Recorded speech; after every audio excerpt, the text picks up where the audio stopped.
جب آسمان پھٹ جائے گا اور جب تارے جھڑ پڑیں گے اور جب سمندر ابل پڑیں گے اور جب قبریں اکھیڑ دی جائیں گی، تب ہر شخص معلوم کر لے گا کہ اس نے آگے کیا بھیجا تھا اور پیچھے کیا چھوڑا۔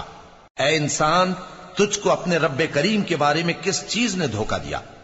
وہی تو ہے جس نے تجھے بنایا، پھر تیرے اعضاء کو درست کیا اور تیری قامت کو معتدل رکھا، جس صورت میں چاہا تجھے جوڑ دیا، مگر افسوس تم لوگ جزا کو جھٹلاتے ہو، حالانکہ تم پر نگہبان مقرر ہیں، یعنی معزز کاتبین۔ جو کچھ تم کرتے ہو وہ اسے جانتے ہیں۔ بے شک نیکوکار نعمتوں کی بہشت میں ہوں گے اور بدکردار دوزخ میں، یعنی جزا کے دن اس میں داخل ہوں گے اور اس سے چھپ نہیں سکیں گے۔ اور تمہیں کیا معلوم کہ جزا کا دن کیسا ہے؟ پھر تمہیں کیا معلوم کہ جزا کا دن کیسا ہے؟ جس روز کوئی کسی کے کچھ